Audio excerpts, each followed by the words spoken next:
BC, hello, welcome back. Welcome back to part 2 of my digs through the west coast of America.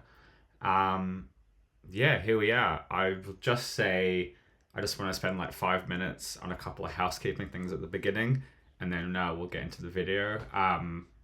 Hope you're doing really well. It is a Sunday morning here.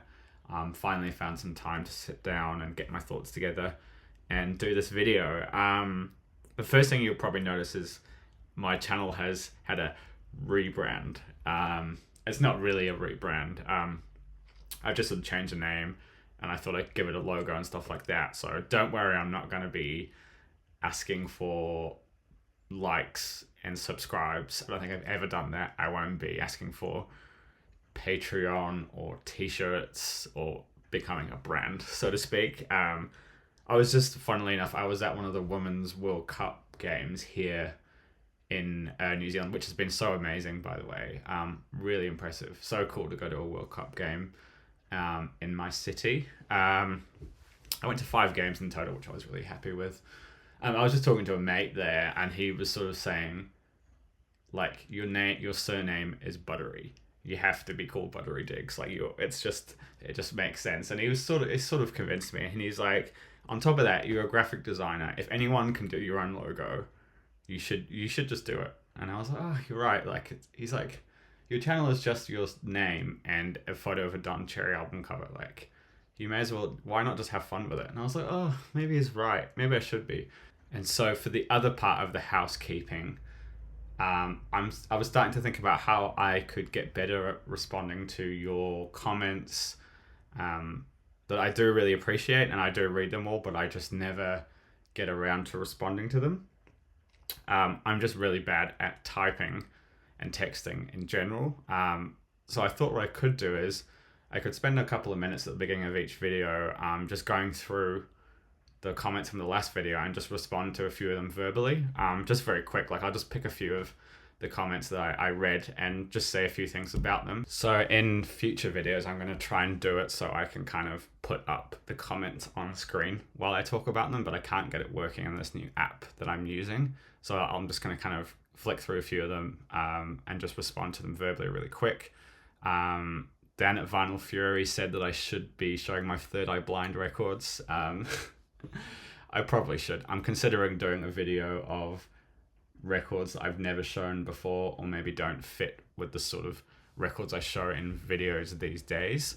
I do have a rock section of things that I don't think I've ever shown before, or barely shown and talked about. Hi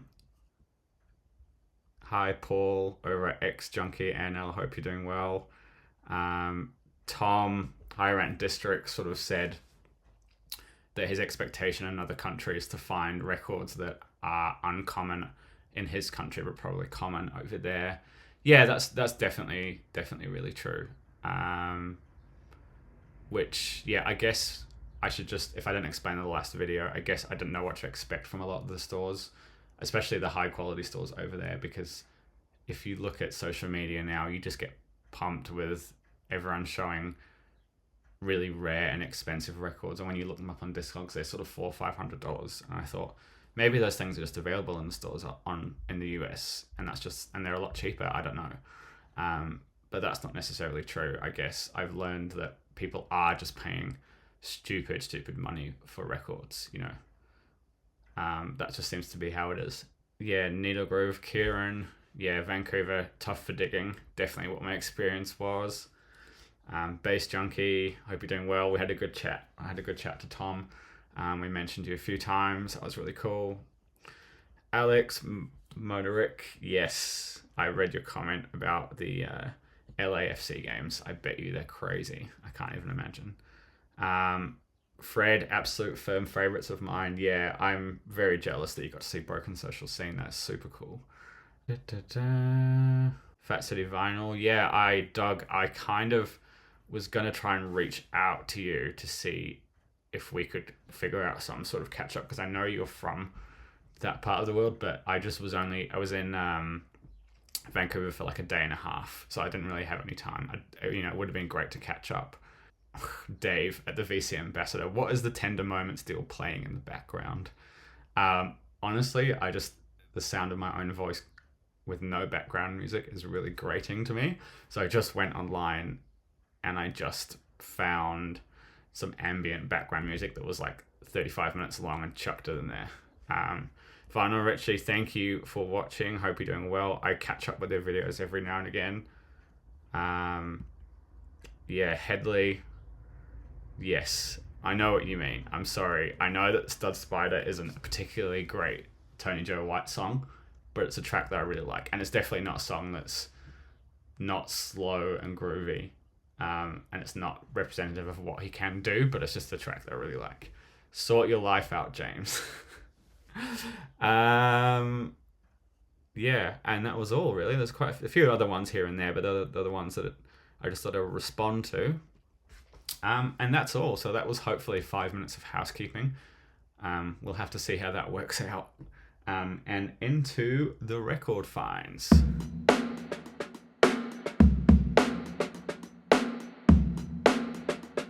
Okay, so we stayed out in Berkeley when we hit San Francisco. We ended up driving down from Ashland all the way down in one day. Did we? No, we drove from Ashland to Eureka. We stayed there one night and then we drove the next day down to San Francisco.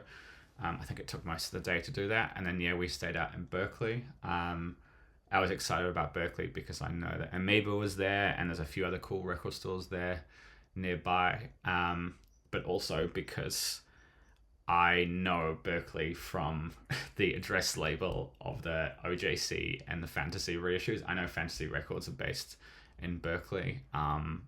So I thought that was kind of cool. And I thought maybe if I was lucky, I would find a lot of cheap OJCs in and around the stores in Berkeley, which did turn out to be true, actually. I'll get to those in a sec. But so we stayed in Berkeley. Really, really beautiful. I loved it out there. It was very calm, very relaxing. Amazing houses and scenery. It wasn't very warm. It was very cloudy, which apparently is kind of normal for the time of year. One of the girls in a record store said they call it June gloom. I did get a few hours to hit up three or four record stores in Berkeley. So the first one I went to was Grooveyard Records, which I was very excited about. That's kind of an all jazz store, which for me is very exciting. I don't think I've been to a record store that is all jazz before. Yeah, I kind of walked in and there was no one else in there. And there's just boxes and boxes of records everywhere, sort of organized, but boxes on the floor, boxes stacked up high. I'll put a quick photo. It doesn't look as bad in this photograph, but it was pretty full on. And I decided I'm only here once. I'm going to dig through it all. So I put my bag down and I spent probably about an hour and a half and just went through the whole store. And I thought, if I'm going to find some OJC reissues of stuff that I've been after, it'll be here. So it was a really, really amazing store. I had a lot of fun digging through. It felt like a very classic old record store experience. And I picked up a bunch of stuff for really, really cheap. All of these were under $10 US. Some of them were 7, some of them were 9. Actually, I think one of them was 12. So I was really happy. It felt like it would be the sort of place that, like 10 years ago, there would have been amazing stuff in there. And I did find some really good stuff, but apparently the owner releases new stock every Sunday, I think. And I went there on like a Wednesday.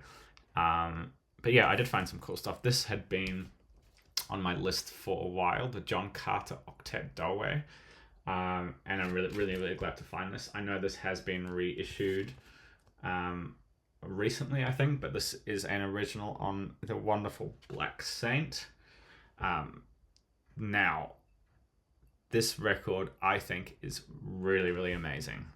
But it takes a few listens to kind of get through and get into and get your head around what they're doing. It's a avant-garde free jazz, but it's really got a lot of classical elements going on in it. It definitely took me a few listens to kind of get my head around it, and I really love it now. I think it's really fantastic.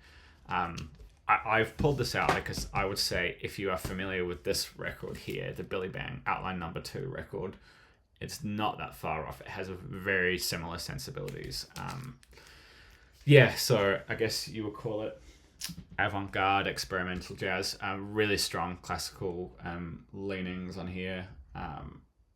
Yeah, wonderful. This one, again, I grabbed really cheap. I don't have many original records that are originally on Steeplechase, but it is a label that I do really like, and it's a label that I was really late to the party on in terms of the quality of the stuff. It was the who put it out, the Jazzman Steeplechase compilation a few years ago that really kind of made me sit up and take notice.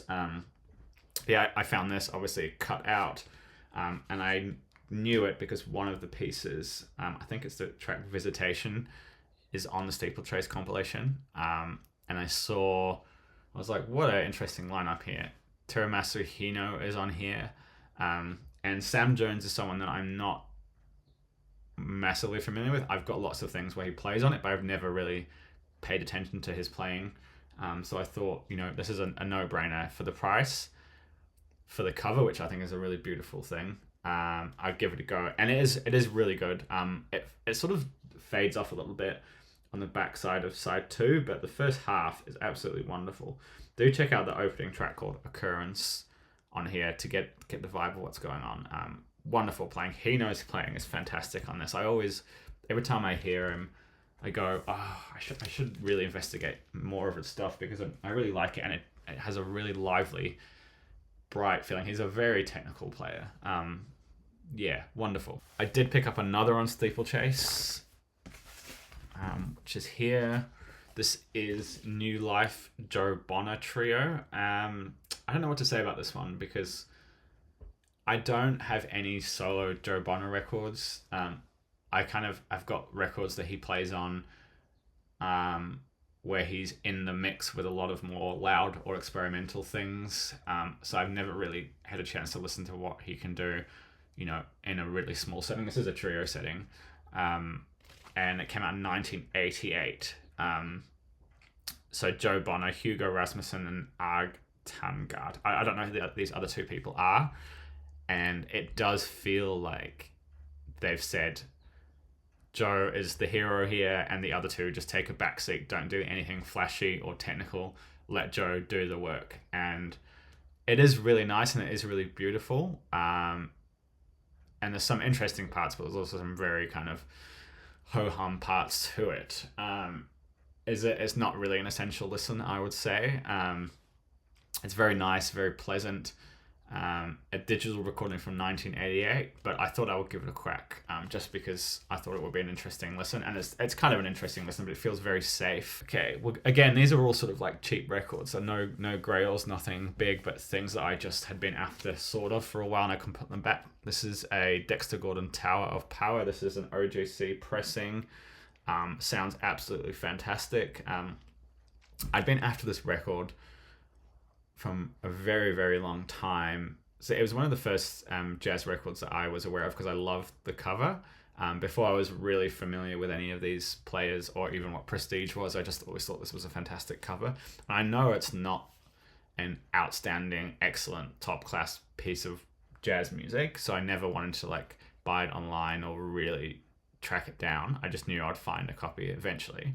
And it's a really, really, really good, really enjoyable listen. I've got other records like this. I've got other Dexter records like this, so it's not something that expands the collection or in a new direction or anything like that. But it's really solid.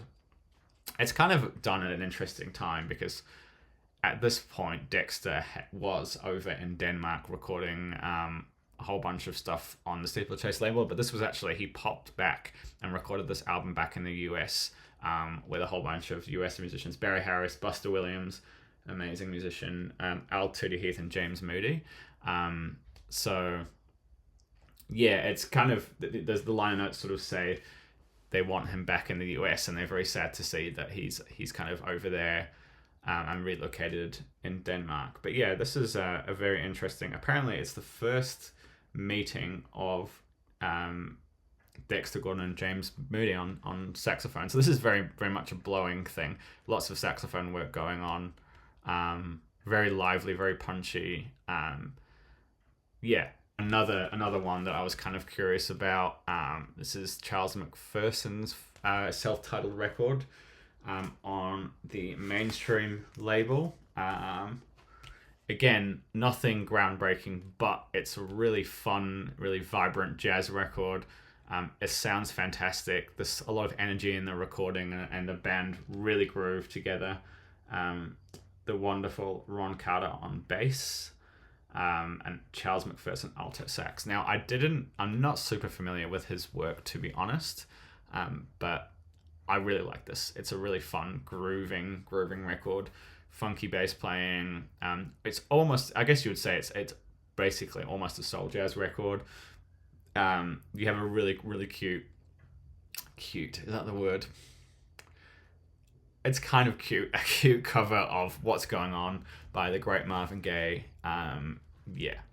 Really happy, really nice record. So here's a record that about 5 years ago, I knew nothing about, never heard of it. And Fred posted it in one of our group chats, and it got my attention. And the first time I heard it, it kind of blew my mind.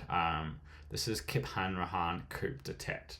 And so when I saw this I've never seen a copy of this in my part of the world. So when I saw this cheap in the store in Grooveyard there, I grabbed it straight away. Ended up seeing this record about 10 or 15 times afterwards in other record stores. I don't know how to describe this because it's kind of a no wave record and a Latin infused record and a free experimental jazz record. It kind of sits at this really interesting crossroads. Now I'm going to just read some names here. Kip Hanrahan, Chico Freeman, Bill Laswell, Arto Lindsay, Bayard Lancaster. That's all in one song. I mean, what an interesting mix of people. Bill Laswell and Bayard Lancaster are two people that I didn't know would ever play together. That's just side one. That's just track one. Every song has a different lineup in here. I'll read you another one. Carla Bley, Bill Laswell, Chico Freeman, Billy Bang, Carlos Ward. Some really, really amazing, interesting musicians. I'll read one more. Dom Unramau, Arto Lindsay, Fred Fifth, Bill Laswell, Michael Mantler, Cecil McGee, Tio Macero, Dave Liebman, and Carlos Ward on playing on stuff together. So it's a really, really interesting mix of musicians, and it's a really interesting listen. I don't know how to describe it apart from saying it's like a no wave Latin experimental jazz record. It's like a New York record through and through. I love this. So thank you, Fred, for switching me onto this. So that was the last record I found at Grooveyard. Really good, really cheap finds.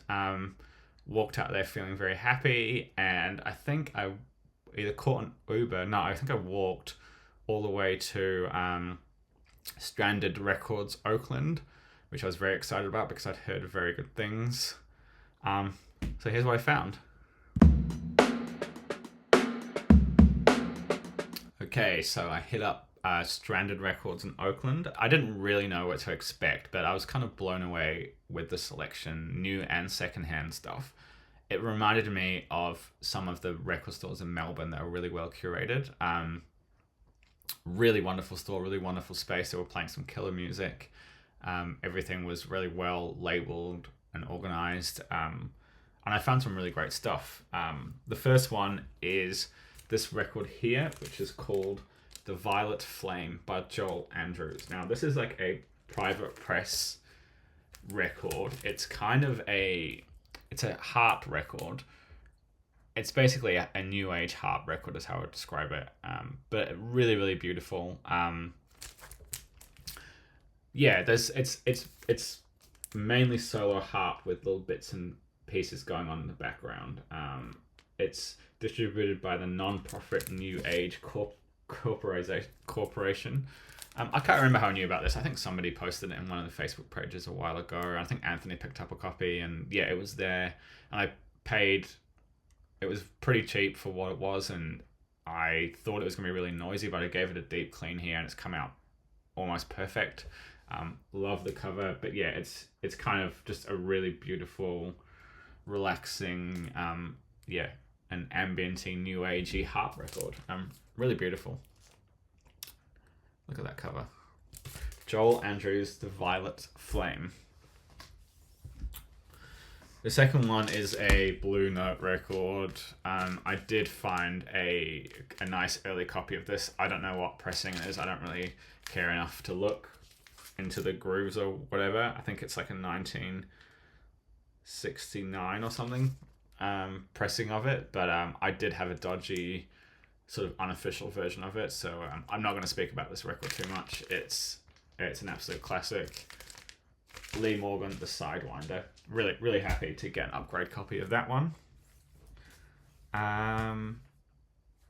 Now, this was a record that Chris Cole showed a long time ago. And I'd listened to it on YouTube many years ago, and I remember enjoying it, but I saw it then, I thought I would grab it. This is Suleyman the Magnificent, and it's an original soundtrack scored by Brian Keane, Omar Farouk Teblik. I'm going to try and pronounce the other ones, but I'm terrible at pronouncing Turkish. I won't pronounce them. So from what I can gather, these guys were all kind of masters of traditional Turkish music. This came out in 1988 on the label Celestial Harmonies. It's very beautiful. It has a very dramatic and atmospheric thing towards it. There's some synthesizers on here which does date it a little bit. I like it. I think it's very clean sounding, very modern sounding. In parts, it reminds me of like when you watch a Western action movie and they go to like an Arabian country and they pick like that sort of generic sounding. I don't know. Do you know what I mean? I can't think of any examples specifically.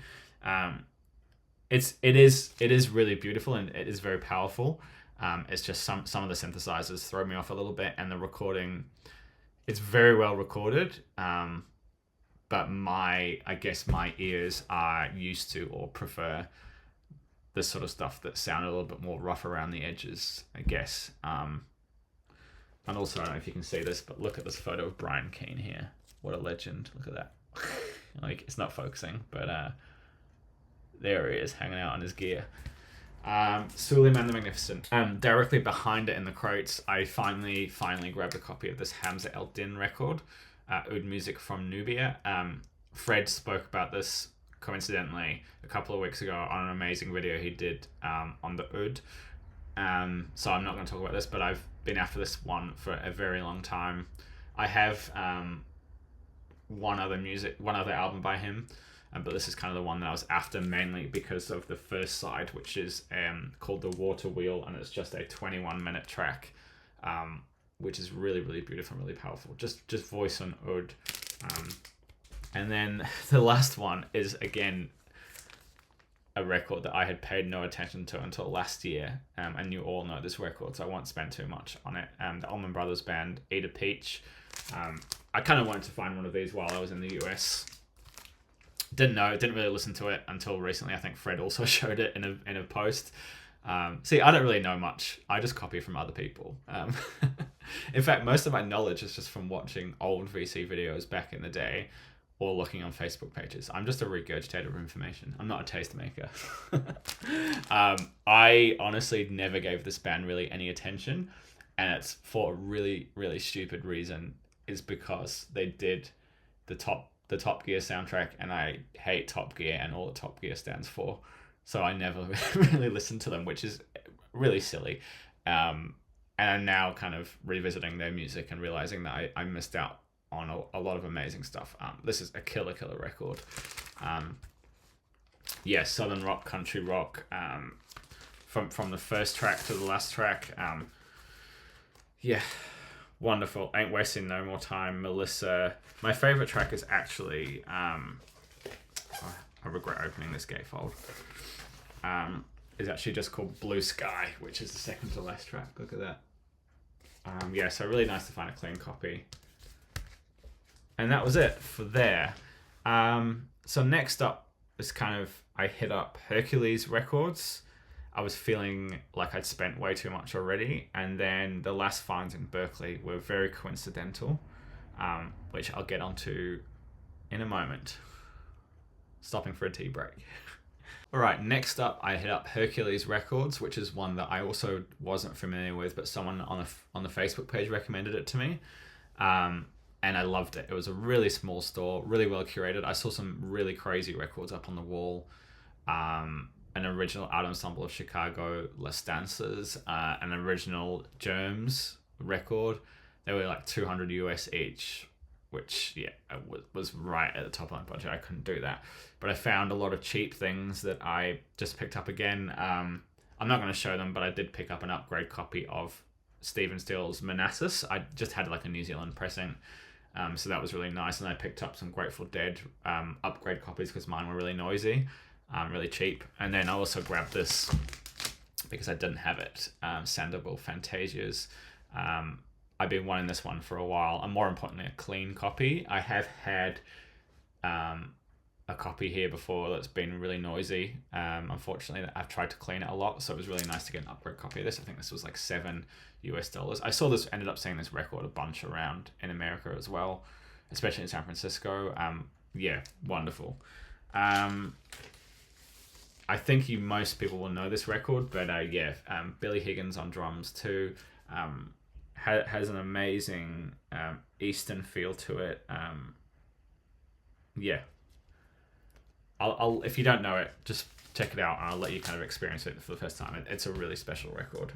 On my last day, on the day that we were going to the airport, I'll talk about this in my next video, but I went to Amoeba, and then on the bus, I caught the bus back, and the bus was running about 5 minutes late, and I was standing outside like a used bookstore, and I had 4 minutes to kill, and I just stuck my head in the door, and I saw there was like a crate of about 3 crates of records at the back. And I was very conscious of time, because if I didn't get the bus back, I want to get back to our Airbnb in time, and then we would be late for the plane, which we were anyway, but that's a whole different story. And so I just literally flicked through the first crate, and I saw two records, one that I've been after for quite a long time, and another one that I was kind of intrigued with, but for the price, I couldn't leave it behind. This is an OJC of Jackie McLean's Scene. Wonderful grooving record. Again, this was like, I think it was $10 or something, 10 US, really cheap. Jackie McLean, Bill Hardman, Mal Waldron, Red Garland, Paul Chambers, Arthur Taylor, classic lineup. Really beautiful, really interesting compositions on here. Again, pushing in new directions. Very happy. And then this is one that I've been after for ages. Got it upside down there. This is Where Fortune Smiles, an absolute monster of a UK free jazz record, featuring an amazing lineup of John Surman, Stu Martin, John McLaughlin, Dave Holland, and Karl Berger, which is absolutely fantastic. Yeah, really happy to get a copy of this. I think this is a slightly later pressing on Dawn. So the label is the white label version of it here, but yeah, this is really wonderful. Karl Berger is out of this world on this record. Yeah, an absolute monster. I think this has been reissued. I saw in a record store here in New Zealand there's a picture disc version of this record, which I thought was very weird and very interesting. Like, who would be buying a picture disc version of this album? I don't know. Very strange. Anyway, yeah, fantastic. I love this record. If you're into really heavy hitting free jazz with some absolute masters, please check this one out, Where Fortune Smiles. So that was it. So I just grabbed the two of them, and now I'm thinking to myself, what else was in those other 3 bins for really cheap prices? But I just didn't have the time. So there we go. And that was all. So in my next video, I'm going to cover the stores I hit up in like the, I guess you'll call it the city area. I think I hit up 3 or 4 stores there. And then that will be the end. But yeah, thank you for watching. Sorry these are so long. It's my fault for picking up too many records. Again, I do really appreciate everyone watching and liking and subscribing. And that's all. So I'll see you all soon. Take care. Enjoy the sunshine if you're in the Northern Hemisphere. Bye-bye.